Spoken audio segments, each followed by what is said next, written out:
যারা যারা bra প্রিন্টির business করতেছেন তারা চাইলে কিন্তু বাবুরহাট থেকে নিতে পারেন ব্রা প্রিন্টি। আসসালামু আলাইকুম, welcome back to my another new blog. আজকে কিন্তু আমি আইসা পড়ছি বাবুরহাটে কিছু কেনাকাটা করার জন্য। আর আমি বেশিরভাগই কিন্তু বাবুরহাট থেকে কেনাকাটা করি, কারণ নিজের বিজনেসের জন্য কিন্তু আমি এখান থেকেই কাপড় চোপড় নিয়ে তারপর বিজনেস করি। এরপর আমি উঠে গেলাম একটা অটোতে, আজকে কিন্তু বাসে উঠে নিয়ে উঠছি অটোতে। তবে সেক্ষেত্রে যাইতে কিন্তু বাসেই ভালো লাগে, তাড়াতাড়ি যাওয়া যায়। যাই হোক, তারপর আমি আইসে গেলাম ব্রা প্রিন্টির দোকানে, কারণ সেক্ষেত্রে বাজারে ঢুকে প্রথমে কিন্তু কে গলিটা পড়ে।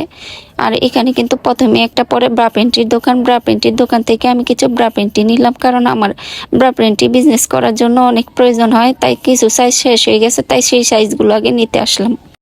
এরপর আসলাম আমি একটি থ্রি পিসের শোরুমে। এই শোরুম থেকে কিন্তু আমি বেশিরভাগই থ্রি পিসগুলো নিয়ে থাকি, কারণ এখানে থ্রি পিসগুলো কিন্তু আলহামদুলিল্লাহ খুবই ভালো। আর কালার কম্বিনেশনের কথা আর কি বলবো, এখানে থ্রি পিসগুলো নিয়ে বিক্রি করলে আমার কাস্টমাররা পুরো খুবই পছন্দ করা, কারণ এখানে থ্রি পিসগুলো মাশাআল্লাহ দেখতে যত সুন্দর, কালার কম্বিনেশনও কিন্তু ততটাই ভালো। আর রং কষা 100% গ্যারান্টি থাকে।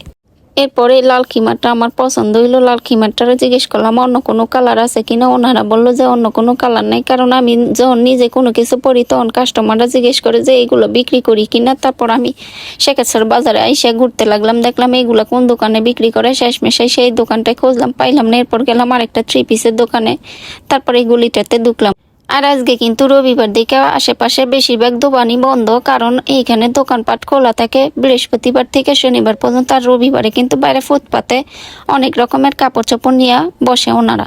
এরপর আজকে রবিবার দেখে সব কিছু আশেপাশে বন্ধ। আর আমি চলে যাইতেছি ভূমি অফিসে, কারণ ভূমি অফিসের ওইদিকে কিছু শোরুম আছে। ওই শোরুম থেকে আমি কিছু থ্রি পিস নেবো। আর এখানে আসলাম আমার পোলার জন্য একটা পাঞ্জাবি কাপড় পছন্দ করতে, কারণ আমার পোলার জন্য পাঞ্জাবি নিতে আসলে এই দিক দিয়ে আমি আগে ঢুকে দেখি কোনো পাঞ্জাবির কাপড় পছন্দ হয় কিনা। দেখলাম যে একটাও ভালো লাগে না। তারপর আমি আস্তে আস্তে হাইটে গেলাম অন্য আরেকটা ঘরে। দেখলাম ওইদিকের দোকানগুলো আজকে বন্ধ, কারণ এটা ছিল আমার ঈদের আগের ভিডিও। আর ঈদের আগের ভিডিওতে কিন্তু অনেক দোকানপাটি বন্ধ ছিল। আর দেখেন ট্রাক বইরা কিন্তু অনেক মাল চলে আসছে ঈদ উপলক্ষে, কারণ ঈদের মধ্যে কিন্তু কেদিকে জমজমা বেচাই চলছিল। আর আজকে আমার ভিডিওটা যদি আপনাদের কাছে একটু ভালো লেগে থাকে তাহলে অবশ্যই একটা লাভ লাইক কমেন্ট করেন। আর ভিডিওটা ভালো লাগলে অবশ্যই একটা শেয়ার করে যান। এরপর দেখেন রবিবারে কিন্তু মহিলাদের অনেক ভিড় জমে, কারণ ফুটপাতে অনেক দোকান বসে খুবই ভালো ভালো থ্রি পিস নিয়ে। এরপর আমি কেনাকাটা শেষ করে চলে আসলাম বাড়িতে। এরপর আমি রিক্সায় করে বসলাম। দেখেন আশেপাশে কিন্তু ঈদের জমজমাট বাজার চলতেছে, অনেক জ্যামজট আছে। আর এটা হচ্ছে গিয়ে আনন্দির বাজারের মোড়। এই আনন্দির বাজারের মোড়টা কে কে চিনেন অবশ্যই সবাই কমেন্ট করে জানায়েন। আর আমার ভিডিওটা ভালো লাগলে অবশ্যই একটা লাভ লাইক কমেন্ট করবেন, আর ভিডিওটা একটু বেশি করে শেয়ার করেন।